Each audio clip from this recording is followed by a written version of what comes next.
Business എല്ലാ ബിസിനസ്സും profitable ആവില്ല, എല്ലാ ബിസിനസ്സും എന്താവില്ല, പ്രാക്ടിക്കബിൾ ആവില്ല.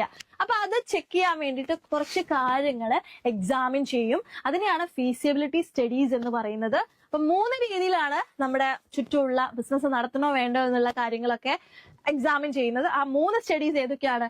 Technical feasibility, financial feasibility and economic feasibility. Technical ഫീസിബിലിറ്റിയിൽ എന്താണ് ചെക്ക് ചെയ്യുന്നത്? ടെക്നോളജി ഉണ്ടോ, അതായത് നമ്മൾ ചെയ്യാൻ ഉദ്ദേശിക്കുന്ന ബിസിനസ് എന്താണോ, നമ്മളുടെ പ്രൊഡക്റ്റ്, നമ്മൾ ഒരു പുതിയൊരു പ്രൊഡക്റ്റ് ഇറക്കാൻ വേണ്ടി നോക്കുകയാണ്, അല്ലെങ്കിൽ ഒരു സർവീസ് കൊടുക്കാൻ വേണ്ടി നോക്കുകയാണ്, അതുമല്ല പുതിയൊരു മാർക്കറ്റ് ക്രിയേറ്റ് ചെയ്യാൻ നോക്കുകയാണ്, അതിനാവശ്യമായിട്ടുള്ള ടെക്നോളജി നമുക്ക് അവൈലബിൾ ആണോ? അല്ലെ, റോ മെറ്റീരിയൽസ് ഒക്കെ ഉണ്ടാവും, ഒരു പ്രൊഡക്റ്റ് ഉണ്ടാക്കാനുള്ള റോ മെറ്റീരിയൽസ് ഒക്കെ ഉണ്ടാവും. പക്ഷെ ടെക്നോളജി അവൈലബിൾ അല്ലെങ്കിൽ ആ ബിസിനസ് ഐഡിയ ആയിട്ട് മുന്നോട്ട് പോയിട്ട് കാര്യമുണ്ടോ? ഇല്ല, അത് അവിടെ വെച്ച് ഡ്രോപ്പ് ചെയ്യുക അല്ലെ. പക്ഷെ നമ്മളെ ബിസിനസ് ഐഡിയക്ക് മാച്ച് ചെയ്യുന്ന ടെക്നോളജി ഉണ്ടോ, ടെക്നിക്കലി ഫീസിബിൾ ആണോ എന്നതാണ് ടെക്നിക്കൽ ഫീസിബിലിറ്റിയിൽ ചെക്ക് ചെയ്യുന്നത്. അതുപോലെ തന്നെ സെക്കൻഡ് വൺ ഫിനാൻഷ്യൽ ഫീസിബിലിറ്റി ആണ്.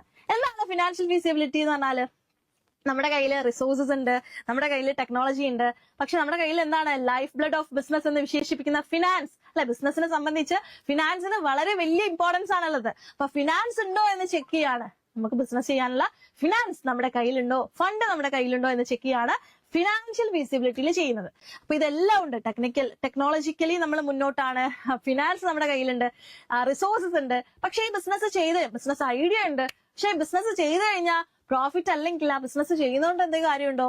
ഇല്ല, ലോസ് ആവാനുള്ള ചാൻസ് ഉണ്ട്. അപ്പൊ പ്രോഫിറ്റബിൾ ആയിരിക്കുമോ എന്ന് ചെക്ക് ചെയ്യാണ് എക്കണോമിക് ഫീസിബിലിറ്റിയിൽ ചെയ്യുന്നത്. അപ്പൊ ഇത്രയും കാര്യങ്ങൾ എക്സാമിൻ ചെയ്തിട്ടാണ് ഒരു പ്രൊമോട്ടർ ബിസിനസ് വേണോ വേണ്ടോ എന്ന് തീരുമാനിക്കുന്നത്. ഇതിനെയാണ് ഫീസിബിലിറ്റി സ്റ്റഡി എന്ന് പറയുന്നത്. ഇതിൽ ഓരോന്നും 2 മാർക്കിനായിട്ട് ചോദിക്കാറുണ്ട്. ഫീസിബിലിറ്റി സ്റ്റഡീസ് മൊത്തമായിട്ട് ചോദിക്കാറുണ്ട്. അപ്പൊ പഠിച്ചു വെക്കുക, ഇമ്പോർട്ടന്റ് ആണ്.